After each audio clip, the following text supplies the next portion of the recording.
เส้นทางบ่อยว่าความคดโค้งเกิดนี่ความอยากผลิตไฟฟ้า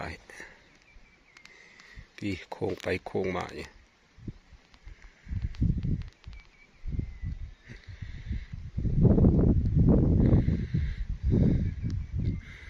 เมืองพุ่นไฟฟ้ากังหันลมทำงานแล้วต่อยอย่างสูงขนาดนี้